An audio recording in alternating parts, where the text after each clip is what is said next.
Here Jesus, wat 'n voorreg is dit nie om vanoggend voor U stil te word nie. Wat 2 of meer saam is in U naam, daar is U in hulle midde, onder hulle. En Here, elke persoon hier het U lief. Elke persoon hier is hier omdat U ons koning is. Ons verlosser, ons redder, ons Here, die een in wie ons hoop is, Jesus. Jesus Christus, die Seun van God. En Heilige Gees, ek bid dat U sal beweeg in ons harte vanoggend. Daar's niemand soos U nie.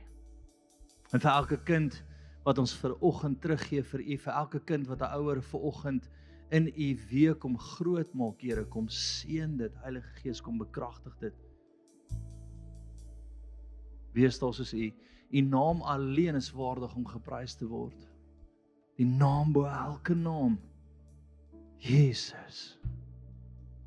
Word verheerlik nou in hierdie plek. Amen. Hallo familie, hallo gaste, moet asseblief nie nou weghardloop nie. Ek is die sagterkant van JC, ek gaan nie met julle raas vanoggend nie.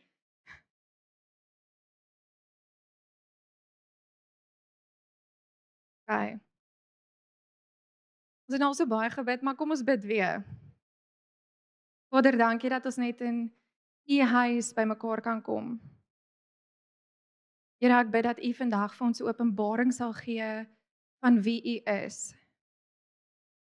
Ons sal kom wys, kom oopmaak en net vir ons sal openbaar wat ons hart is en hoe ons U sien. Wat ons beeld van U is. In Jesus naam. Amen. So vandag wil ek 'n bietjie met julle gesels oor God na jou beeld. En ek het een Sondag het ek hier in die kerk gesit en JC was besig om te preek en ek sit hier en ek op 'n stadium besef ek weet nie wat hy gesê het nie, maar ek besef op 'n stadium maar ons is so geneig en ons kan so maklik in 'n plek inkom waar ons 'n beeld van God het wat gemaak is en gevorm is na wie ons is, na die omstandighede waardeur ons is, na hoe ons groot geword het, en dit is dan jou hele persepsie van wie God is dan gebaseer op waar jy vandaan kom, wat gebeur het in jou lewe, wat heidaglik gebeur in jou lewe, hoe die Here vir jou deurkom of nie, hoe hy opdaag wanneer jy hom soek of nie, en dan vorm jy hierdie persepsie van God gebaseer op my persoonlike ervaring en nie noodwendig suiwer op wie God sê hy is nie en wat die skrif sê hy is nie. So baie belangrik hoe ons nou vir die ouers gesê het of JC vir hulle gesê het is jy wil jou kind oprig in God se weë. Want dit is die bepalende faktor hoe hy eendag saam met Jesus gaan loop. Wat hy van God gaan dink is wat hy by jou leer. Hoe hy jou sien optree teenoor God, hoe hy jou sien praat van God. Jou kind gaan daai weerspieël eendag in sy verhouding met God. So ons as ouers het 'n groot verantwoordelikheid as dit kom by ons verhouding met die Here. Want my kind sien dit en dit is hoe sy persepsie van Jesus en van die Heilige Gees en van God die Vader gevorm word. So as ek vandag praat van God, dan praat ek van God in sy geheel as die drie enige God. Ek praat van die Vader, jou persepsie oor hom, van Jesus, die Seun en ek gaan praat van die Heilige Gees. So ek gaan nie heeltyd onderskei nie, ek gaan net sê God, dan weet julle, ek dek al drie van hulle. So Spreuke 22:6 sê, oefen die seun volgens die eis van sy weg, dan sal hy ook as hy oud word daar nie van afwyk nie. Jy wil vir hom leer wie God is. Jy wil vir hom leer hoe 'n verhouding met God lyk, jy wil vir hom leer wat gebeur as God ons nie dadelik antwoord nie, want al daai vorm sy persepsie van wie God is en hoe hy eendag tot God gaan nader, hoe hy eendag van God gaan praat en hoe hy of sy weer hulle kinders gaan grootmaak en leer wie is God. So wat ons nou doen, gaan generasies verder, die beeld van God wees. So ons moet dit eers reg kry. So julle kan vir my saam blaai na 1 Johannes 2 vers 6. Die kinderkerk het nou vir my gevra, want as ek gewoonlik preek, dan werk hulle tot so 15:15. Toe vra hy vir my, hoe lank is jou preek, Janine? Hoe baie moet ons speel? So 1 Johannes 2 vers 6, hy wat sê dat hy in hom bly, behoort self ook so te wandel, soos wat hy gewandel het. Hy moet self ook so wandel, soos wat hy gewandel het. So ons weet, ons moet kyk na Jesus, hoe het Jesus gewandel, en ons weet, Jesus sê, ek en die Vader is een. So as jy die Vader wil ken, ken my. Dis nou in my eie woorde. So hoekom sê ek hierdie? Want ons moet onthou, ons is siel, liggaam en gees. Die dag wat jy Jesus aangeneem het, word jou gees weergebore. Maar jou siel, die vernuwing van jou gedagtes, van jou hart, dit wat jy glo van kleins af, hoe jy groot gemaak is, alles waardeur jy is, lê in jou sielswese. Dit is of vestings in jou sielswese, gewoontes in jou sielswese, en alles daai is 'n lewenslange proses van vernuwing, na die beeld van Christus, na wie Jesus is. So net om, toe ek begin voorberei hier aan hierdie preek, toe kom ek op so baie teoloë af, wat 'n studie gemaak het van hierdie spesifieke attachment theory, wat ek nou met julle oor gaan praat. So ek gaan baie vinnig in die sielkunde ingaan, want julle sal geskok wees om te weet dat ons siening van God en ons verhouding met hom vandag, hoe ons band met hom is, of dit nou 'n hegte band of nie 'n hegte band is nie, is 70% daarvan is gebaseer op jou eerste 2,5, 3 jaar van kind wees.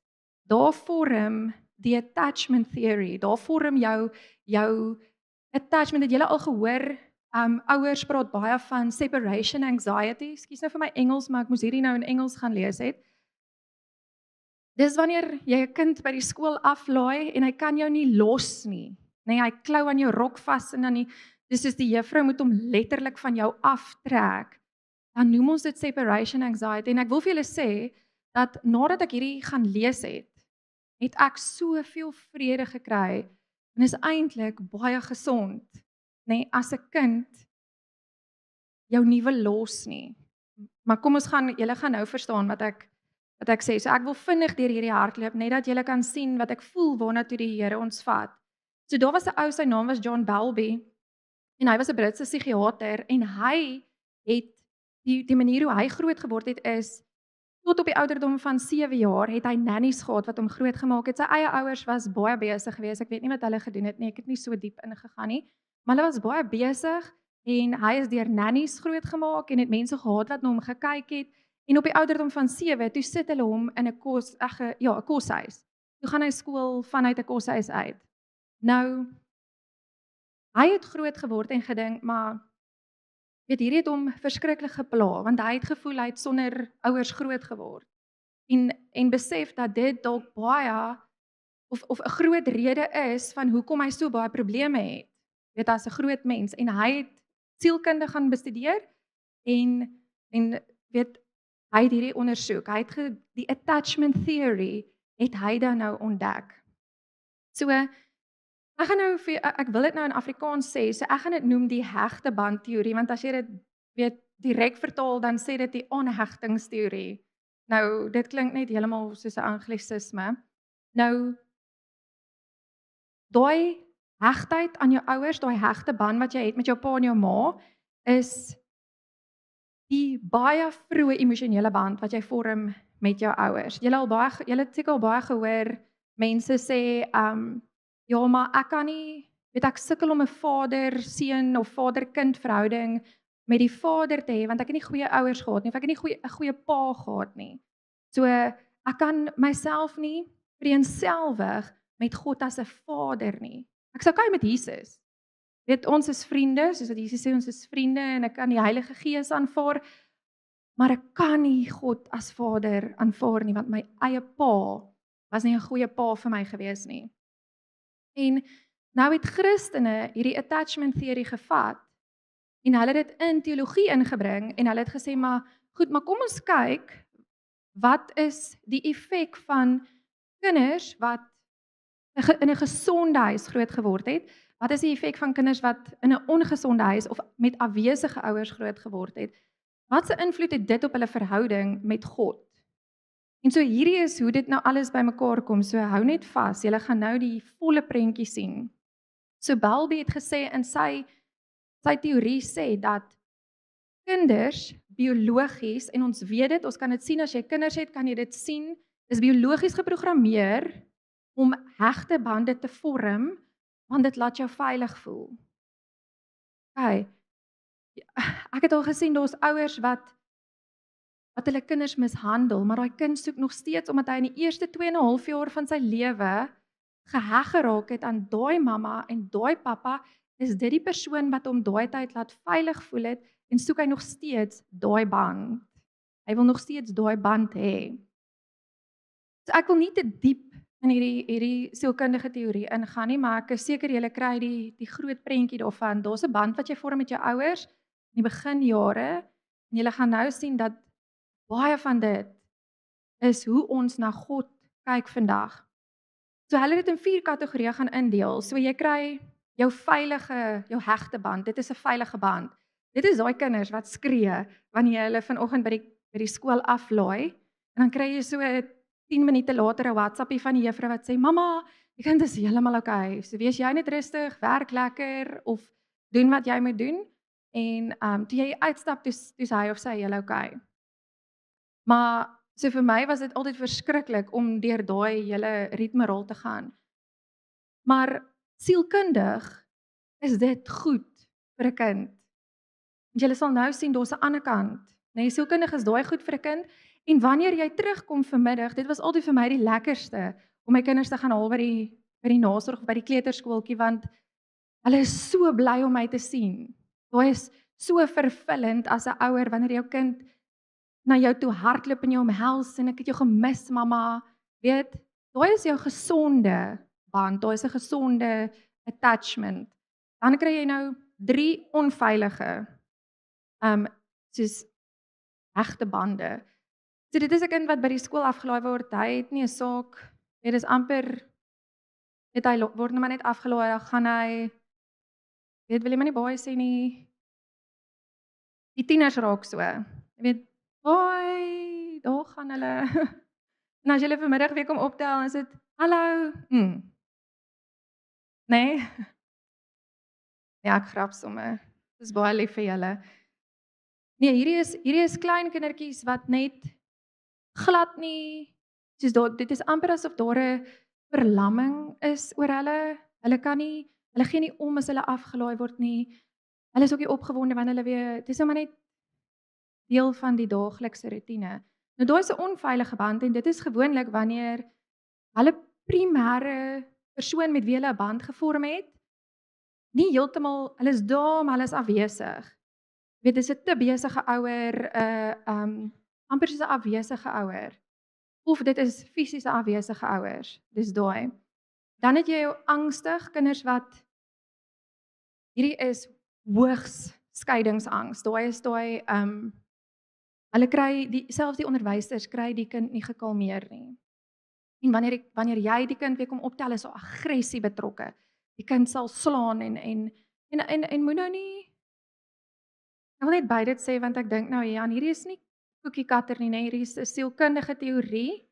Jou kind kon dalk nou net 'n slegte dag gehad het, so moet nou nie as jy jou kind gaan optel, en hy's nou kwaad vir jou of kwaad vir iemand, want dink nou, wat gaan by ons huis aan, nê? Kyk eerder na, soos, vat eerder hierdie, en as ons nou praat oor hoe ek God sien, hoe hierdie koppel aan hoe ek God sien en my perspektief vir hom, vat eerder dit en gebruik hierdie as, dalk is hierdie hoekom ek nie, weet, so 'n verhouding met God kan hê nie. En dan stel ons dit reg. Dit is nie nou van, nou moet ek kwaad wees vir my ouers, of hoe ek groot geword het, dit nie. Dis net, ek moet nou hard werk om my verhouding met God reg te kry, vir my kinders onthaalwe, en vir die generasies onthaalwe onder my. So, en dan het jy net jou, hulle noem dit 'n disorganized attachment. So dit dit is op en af. Eendag is dit oukei, eendag is dit nie, eendag skree dit is net, dit is nooit dieselfde nie. En die sielkundiges beweer dat dit baie keer kinders is wat in traumatiese omgewings groot word. So, onthou 'n kind verstaan nie regtig altyd alles wat hulle sien op daai ouderdom nie, en dan weet hulle nie om hulle lyfies te beheer nie, hulle weet nie om hulle emosies te beheer nie, en dan is dit eintlik net chaos. So, en ek wil vir julle sê, ek kan nou dink aan die kere wat ek my kinders afgelaai het by die skool, en ek het al hierdie gesien. Ek kan regtig gaan dink by elke een, ek het al hierdie gesien, en nou natuurlik, omdat ons onderskeiding het, en weet, as jou kind in wat se skool hy nou is, dan het ek partykeer gewonder, ek wonder wat by daai huis aangaan. Nee, jy tel partykeer in die gees, tel jy goedjies op, en nou maak alles net vir my sin, weet dat, daar's mense wat gaan kyk het hierna, gaan kyk het na al hierdie gedrag, en dit nou geklassifiseer het hier volgens. Nou, die manier hoe ons groot gemaak is, ons lief gehaat is, ons na gekyk is, ons versorg is, beskerm is, het hierdie, jy het al gehoor van jou kognitiewe denke, dit is jou deel in jou brein, wat jou basiese, besluite laat maak. Dit is die deel wat jy gebruik om te dink elke dag. Nee, soos jy het 'n kognitiewe raamwerk, dis jou manier van dink, jou geheue, hoe jy besluite maak en probleme oplos. So, daai, hoe jy groot geword het, hoe jy liefgehad is, hoe jy beskerm is, het daai gevorm. Jou manier van dink is gebaseer op dit. Jou manier van optree is gebaseer op dit. En natuurlik, die teenkant is ook waar. Nee, as jy, so kom ons sê, as jy 'n goeie opbrengs gehad het en 'n gelukkige huis groot geword het, dan jou manier van dink, jou persepsies, jou wêreldperspektief gaan meer positief as negatief wees. En dan nou natuurlik ander kant toe ook. Dit as jy traumaties groot geword het, in 'n mishandelde huis groot geword het, dan gaan jou perspektief oor die lewe en dan nou later oor God nie baie positief wees nie.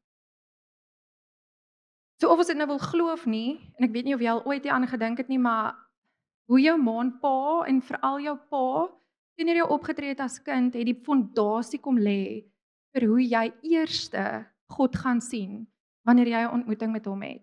Want dit is dadelik, dis menslik, dis hoe dit werk, jy gaan dadelik teruggaan na my perspektief van my pa, was dit. En dis hoe ek God gaan nader, dis hoe ek met hom gaan praat, dis hoe ek gaan verwag, hy gaan optree, want dis wat ek gesien het my hele lewe lank. En dan het jy, natuurlik, behalwe nou net dit, hoe jy groot geword het, nou al uit die huis uit is, dan het ons 'n natuurlike sondige natuurlik, of 'n menslike natuur, nee, ons vlees, ons ego, die kultuur waarin ons groot word, ons persoonlike pyn van ons jong jare, verhoudings wat misluk het, verkeerde besluite wat ek gemaak het met finansies, enige iets, verder bo op hierdie fondasie wat gelê is, bepaal dan hoe jy na God kyk. So jy het hierdie lens op lens op lens, en dan het jy later hierdie beeld van God, wat gevorm is na jou, my omstandighede, hoe ek na God kyk, hoe ek deur hierdie gevoel het, en wat hier met my gebeur het, of nie gebeur het nie. En dan, in plaas daarvan dat ons verander word na God se beeld, bly ons hom aanpas om by ons te pas. Weet, sy beeld draai ons, weet dat ek hom kan sien, sodat ek okay is met myself. En dis waar vernuwing inkom. So, behalwe vir jou fondasie, jou ego, so jou ego kan partykeer so groot wees, dat dit 'n selfsugtige ding raak, en Jesus moet inpas by dit. Weet jy vernuwing kos baie werk, so dis vir my makliker om te sê dat Jesus is eintlik okay met hierdie, hy ken my hart, nê? Daai sinnetjie wat ons so lief is om te gebruik in kerk, nee, Jesus ken my hart.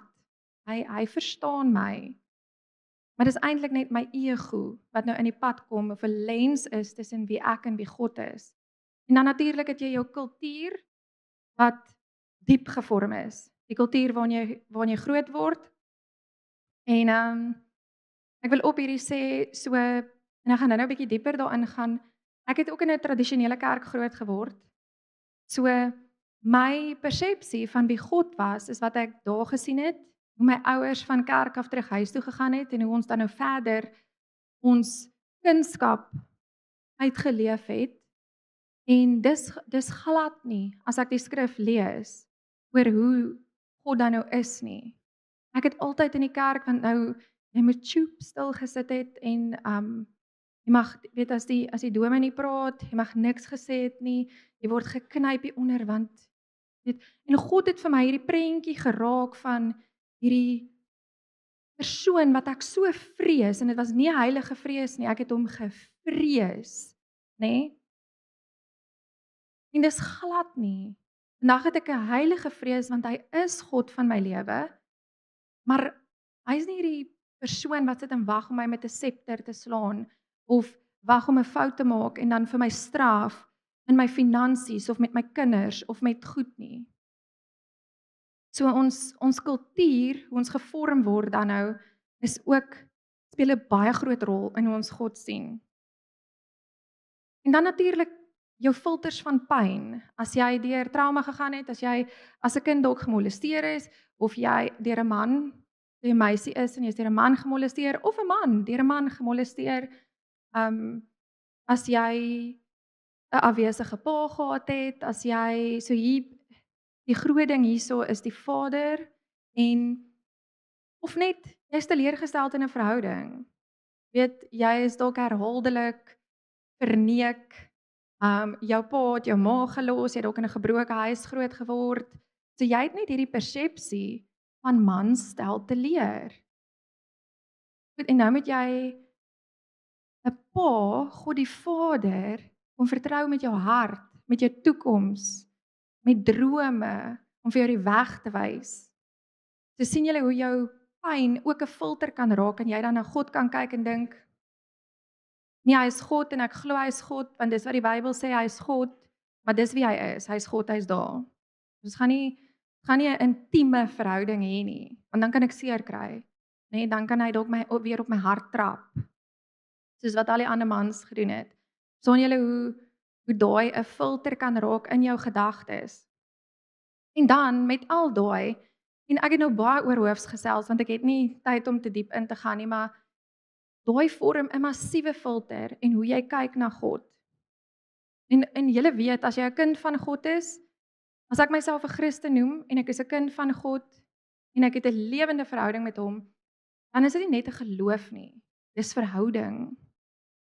En dit is hoekom hulle die koneksie kan maak dat jou hegte band in jou kinderjare 'n groot invloed het op hoe jy God sien, hoe jy hom vertrou, hoe jy bid wanneer jy met hom gesels. En so as jy 'n gesonde verhouding het, as jy hom kan sien as 'n pappa, dan wanneer dinge moeilik raak, weet, dan kan ek na hom toe draai en sê, "Jesus, Here, ek het hulp nodig. Ek weet nie wat se kant toe nie." En dis teen iets wat jy vir jou pa sou kon vra, nê? Nee? En hy kon vir jou goeie raad gee. So ek kan nou na my pappa toe gaan en vir hom sê, Here, ek het U nodig. Wat doen ek in hierdie situasie? As ek 'n afwesige pa gehad het en ek kon dalk nou nie met hom gereeld gesels het nie en ek moes altyd eintlik my eie dinge uitsorteer. Ek moes sterk wees, nê? Nee? Dan wanneer jy dalk in moeilike situasies kom, dan gaan jy maar eerder hierdie self wil uitsorteer. Want dis dan wat ek my hele lewe lank al doen. Is ek handle net myself. Ek hanteer alles self. Ek sorteer dit uit. So kom ons gaan 'n bietjie skrif toe. Ons uit die siel uit. Kom ons kom in die gees. So Psalm 46 vers 2 is wat jy glo wanneer jy 'n gesonde hegte band, nê, fondasie het. Is God is vir ons 'n toevlug en 'n sterkte. Ek kan dit verstaan. Ek kan dit glo as hulp in benoudhede is hy in hoë mate beproef. Daai is 'n konsep wat ek kan verstaan, né? Nee? As jy 'n gesonde kinderjare gehad het, as jy 'n gesonde band met jou ouers gehad het, kan jy na God toe hardloop wanneer dinge benoud raak, wanneer dinge moeilik raak. So natuurlik, weer eens, die teenkant is waar, as jy nie 'n hegte band gehad het nie, as daai fondasie nie goed gelê is nie, dan is God ver, hy's afwesig en hy raak stil. Ek kan nie vir julle sê hoeveel keer het ek al gehoor, mense vir my sê ek is kwaad vir God. As ek so, sjoe, weet maar het ek soveel begrip daarvoor. Nee, want daai woede kan wees 'n refleksie net van, weet ek het destyds my ouers nodig gehad. Nou het ek God nodig. Nou verstaan ek nie lekker wie hy is nie of hoe 'n ouer moet optree in hierdie situasies nie. Nou het God nie vir my opgedaag nie, ek het gebid, net nog 'n persoon wat nie daar's vir my wanneer ek hom nodig het nie. En dan is daar woede. Nee, ons het nou gesien, een van die hegte bande teorie wat hulle gevorm het, is as jy 'n afwesige ouers het, of in trauma groot geword, dan is daar hierdie aggressie, dit sit om in aggressie, en dit gaan manifesteer in jou verhouding met God ook. Jy gaan twyfel in sy goedheid, jy gaan net twyfel in wie hy is, en wat gebeur dan? Dan vermy jy eerder soos intimiteit met hom. Jy half soos, gaan so om dit. Nee, maar jy weet, ek is eintlik so besig, ek het nie tyd nie, en dit. En eintlik is dit net, want as ek met hom, ek weet nie hoe om daai verhouding met God te hê nie, want ek het dit nie gesien. As 'n kind nie, ek het nie daai band gehad nie, ek weet nie hoe om 'n band, en nou is God nog in die gees. Hy is gees. Hy is iemand fisies wat hier voor my sit, en ek kan sy emosies sien, en ek kan sien hoe hy reageer nie. So dis harde werk om jou persepsie, wat jy klaar het dan oor God, te draai na wie hy sê hy is in die woord. Die ding is net, ek sê, as jy nou my nie ken nie, kan jy nou dink, jy het seker 'n goeie en 'n gesonde kinderlewe gehad, en so dit is nou maklik om te sê, daai is nie die waarheid nie. Nee, ek het ook uit 'n gebroke sin uitgekom, 'n afwesige pa, tot vandag toe nog 'n afwesige pa. So dit het my harde werk gekos. Ek was ook daar, en nou verstaan ek hoekom. So dit was toe ek hierdie lees, dis ek soos, hierdie maak so sin. So maar die wonderlike ding is, die Here kon dit kom herstel het. Hy kon kom, en voordat ek hierdie geweet het ek al vir die Here gesê, Here, ek kan nie, en veral omdat jy in die bediening is, ek kan nie die persepsie hê van, nie 'n vader vir my nie, want ek moet dit vir mense kan leer. So ek moet dit verstaan, ek moet hierdie verstaan dat U die goeie vader is, al het ek nie 'n goeie vader in my eie lewe gehad nie, al het ek nie 'n goeie pa gehad nie, al het ek 'n afwesige pa gehad. So ek en jy, as kind van God, kan nie daai as 'n verskoning gebruik nie. Want wat doen ons as ons 'n mens as 'n verskoning gebruik om ons perspektief, soos ons reflekteer God se beeld dan op die menslike natuur. Dis glad nie hoe dit moet wees nie. So ons sê, God kan nie beter wees as my aardse pa wat ek gesien het nie. So kan julle sien, toe ek daai besef het destyds, toe maak dit sin, en ek kon nou dit skei. Ek kon sê, hierdie was my pa, wat in elk geval nie God geken het nie 'n verhouding met hom gehad het nie, sy besluite gemaak het op hoe hy groot geword het, sy wêreldperspektief, alles waardeur hy is in sy lewe, en dis hoe hy sy besluite gemaak het, maar dit kan nie my verhouding en opinie oor God beïnvloed nie, wat hy gedoen het nie. So moet ek daai lyn trek, en sê, goed, nou moet ek my perspektief skuif, maak is ook wat ek geleer het as kind, of wat ek geleer het by my pa, of wat ek geleer het by my ma, of wat ek geleer het by mans wat in my lewe was nie. Dus jy moet daai lyn trek en sê, nou moet Here, kom help my nou om U te sien vir wie U is. Hy kom help my om U te ervaar as 'n pappa. En dit moet 'n hartsoortuiging wees, né? Nee? So hoe? Okay, so eerstens moet jy as ek nou sê hoe, bedoel ek wat moet ons dan doen? So dit is iets prakties wat jy moet doen. Jy kan nie nou sê o, hierdie maak sin. Ja, okay, nou verstaan ek myself so bietjie. Nou verstaan ek my perspektief oor God wat ek al die jare gehad het. Daar's iets wat jy nou moet gaan doen as jy voel maar o, hierdie maak so sin dat ek so gedink het oor God.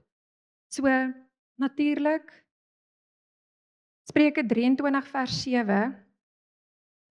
Sommige vir julle net lees, want so hy in sy siel bereken, so is hy. Eet en drink sê hy vir jou, maar sy hart is nie met jou nie. Maar so hy in sy siel bereken, so is hy. Jy moet verstaan waarheen jou gedagtes gaan, wat jou perspektief is. Waar my gedagtes gaan, is waarheen my hart gaan volg. Dus as jy dink God is afwesig, of hy straf jou, as dit jou gedagtes is wat jy oor God het, nee, dan is dit die manier hoe jy besluite gaan maak. Dit is hoe jy gaan beweeg. Jy gaan besluite maak op jou perspektief van wie God is. As ek glo hy het my, dis waar geloof ek in, as ons glo, Jesus die Here was nog net goed vir ons, hy het ons, dan gaan ek so besluite maak, want ek weet, my Vader het 'n woord gegee en hierdie is 'n moeilike stap, of weet ons is hang om hierdie stap te gee, maar ek weet wie hy is. So jy word gelei met wat jy van hom glo in jou gedagtes. Dit is hoe jy jou besluite gaan maak en watse tipe besluite jy gaan maak. So hoe sê Paulus, Romeine 12:2, en word nie aan hierdie wêreld gelykvormig nie. So moenie laat wat jy gesien het en wat in kultuur gebeur en wat jy vandag nog sien op sosiale media, wat hulle dryf, nê, oor mans en hoe hulle vrouens begin oplig, moenie laat dit, moenie gelykvormig raak aan daai denke nie. Want daai gaan jou perspektief oor God beïnvloed. Ek gaan later dink, maar weet, daar word hierdie agenda gedryf dat vrouens net so sterk soos mans kan wees, en ek gaan nou glad nie in daai debat in nie. So ons kan vinnig op 'n plek kom waar ek amper voel, jy weet, ja, die Here het nou hierdie gesê, maar ek het nou gesien hoe ek baie goed op my eie kan doen. Al is ek 'n vrou, ek kan baie goed reg kry. Jou hele perspektief van God word beïnvloed deur jou kultuur. So jy kan nie gelykvormig raak daaraan nie, maar word dan verander deur die vernuwe van julle gemoed. Nou daai is 'n lewenslange proses.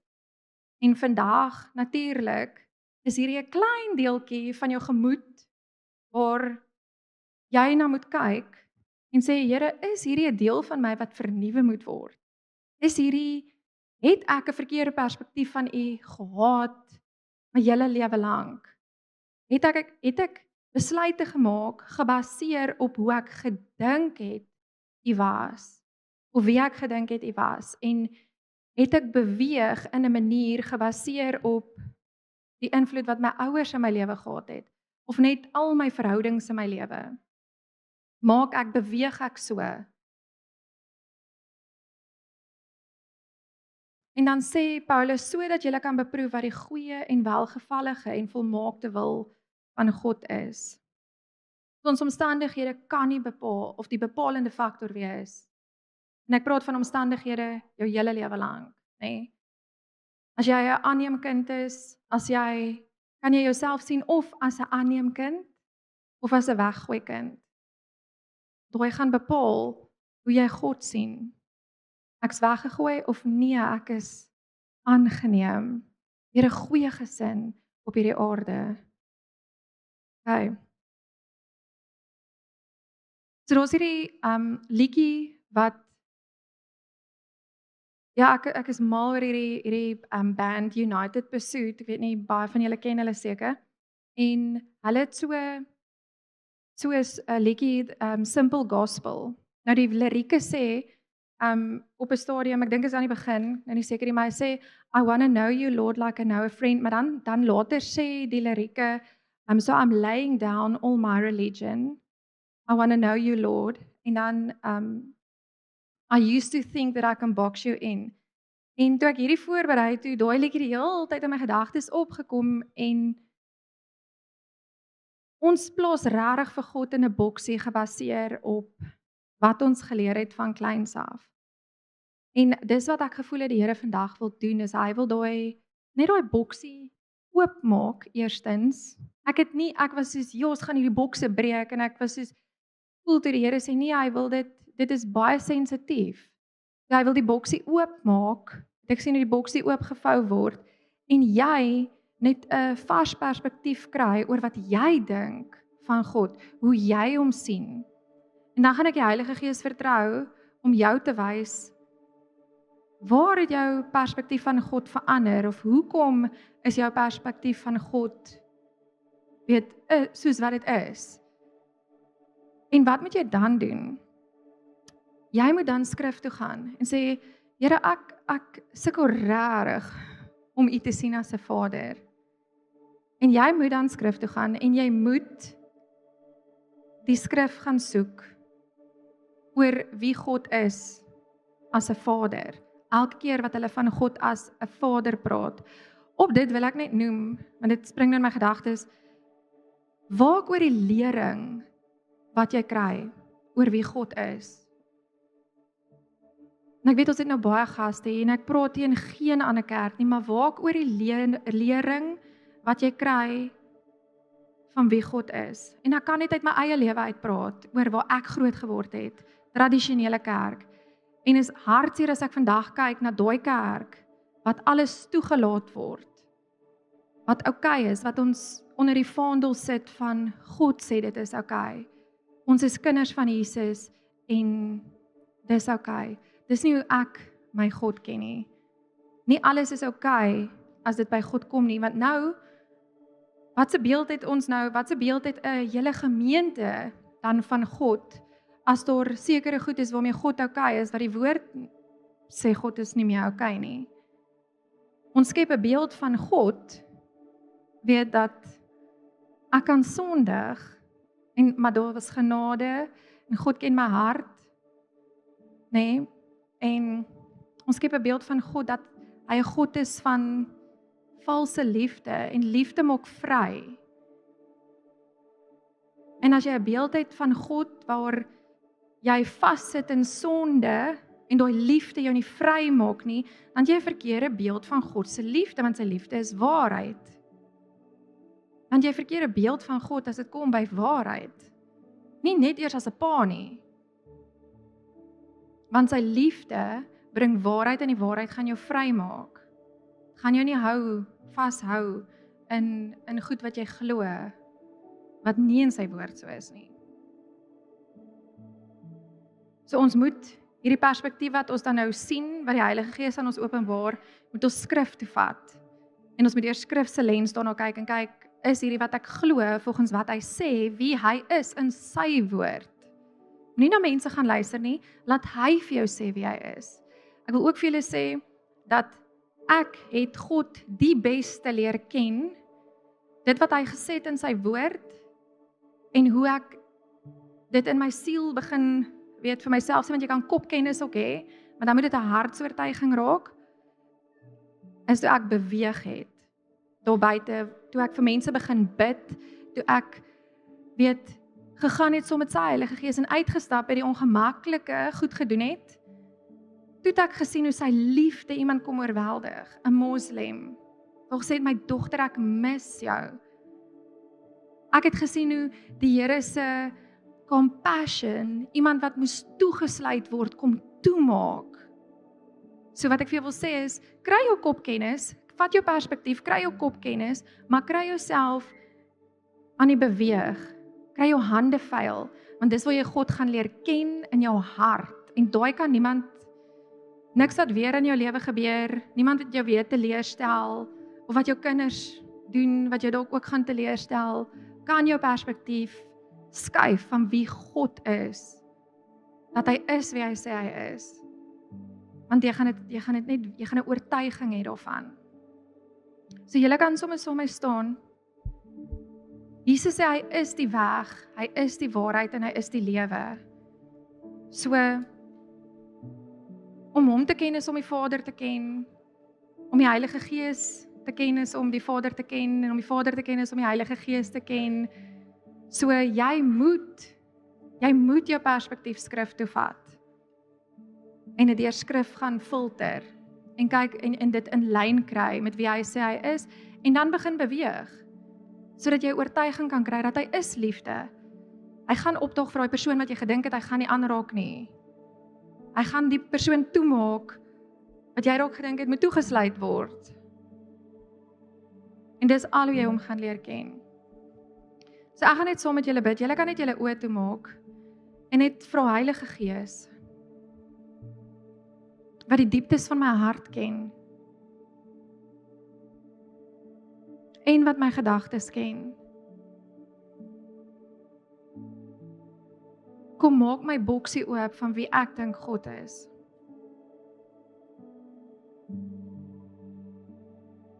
En laat net toe dat die Heilige Gees jou net wys en fokus op wie jy, vra jouself die vraag, hoe sien ek God? Sien ek hom as 'n Vader? Sien ek hom as liefdevol? Ervaar ek hom as liefdevol? Of sien ek hom as iemand wat my straf? Sien ek hom as iemand wat wag en wat my dop hou om te kyk of ek nou iets verkeerd gaan doen? Sien ek hom as iemand wat ek die hele tyd moet beïndruk om sy guns te kry?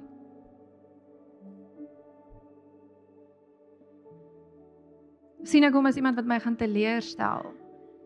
Sien ek hom as iemand wat nie dink ek is goed genoeg om te doen die woord wat hy vir my gegee het nie?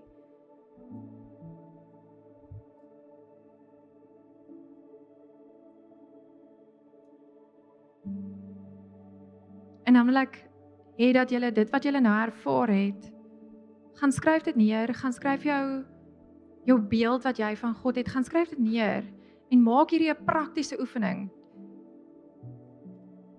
Gaan gereeld terugsoen toe en sê, Here, goed, ek sien U nie as 'n pa nie, ek moet U leer ken as 'n pa. En totdat jy voor hom kan huil en met hom kan praat, soos wat 'n kind na sy pappa toe hardloop en met sy pappa praat, of dan weet jy, daai is 'n hartsoortuiging. Dan weet jy, okay, een deel vernuwe, en dan beweeg jy aan na die volgende deel toe. Goed, so ek gaan net vir julle bid, Heilige Gees, ek bid dat, al moes ek nou so vinnig praat, Here, dat hierdie saad, wat uit U hart uitkom, Here, wat ons persepsies net wil kom terugbring, na 'n plek toe van ons met U ken, en U sien, vir wie U is, en nie vir wat ons deurgegaan het nie. Kom raak ons harte aan, Heilige Gees, kom draai ons harte na U toe. Ons wil 'n ontmoeting met U hê, ons wil U ervaar in die volle Godheid. Kom openbaar Jouself aan ons, Heilige Gees. Kom openbaar die Vader aan ons, Jesus aan ons. En gee ons die vrymoedigheid om nie op te hou soek totdat ons 'n ontmoeting met U het.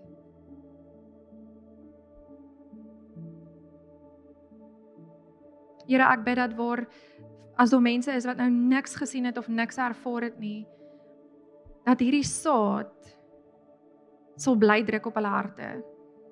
Dat hulle self in situasies beland waar hulle U nodig het en sal besef, okay, maar hierdie is hoe ek U sien.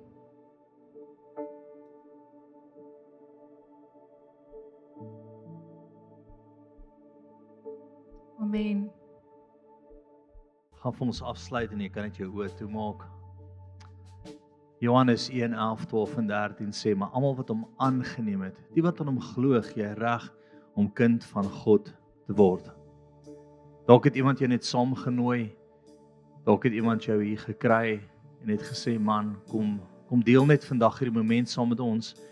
Ek wil vandag vir jou sê, as jy Jesus Christus nog nie aangeneem het, jy saligmaker en verlosser in gebed, gevat het wat hy aan die kruis vir jou gedoen het, jou lewe vir hom gegee het nie, as jy ongered, Jy is nie 'n gelowige deur kerk toe te kom nie, jy is nie 'n gelowige omdat jou ouers gelowiges was nie. Iewers moet jy uit verhouding uit self daai keuse maak. Terwyl almal so toe is, as jy nog nooit Jesus aangeneem het as jou saligmaker en verlosser nie, wil ek graag hê steek net jou hand op as daar enigiemand is wat dit nog nie gedoen het nie. Ek sien nie 'n hand nie, maar ek gaan nog steeds 'n geleentheid gee vir 'n gebed. As jy nie seker is nie, bid die volgende saam met my. Sê, Here Jesus, ek is 'n sondaar en ek het 'n redder nodig. Sê, Here Jesus, ek wil neem wat U aan die kruis vir my gedoen het. En ek gee my lewe vir U vandag. En van vandag wil ek U kind wees. In Jesus naam vra ek dit. Amen. Great, vriende, dankie dat julle diens saam met ons gedoen het. As jy genesing nodig het, bevryding nodig het, 'n woord van die Here af nodig het, as jy 'n bedieningsspan wat vir jou wag, ons sal graag saam met jou wil bid. En ons doen hierdie elke Sondag. As jy nie 'n huis het waar jy aan betrokke is nie, kom volgende Sondag. Jy gaan nie weer droewors kry nie, meer as welkom. Bless julle, lief vir julle. Sien al die ander ouens dan vanaand 6:00 vir ons aanddiens.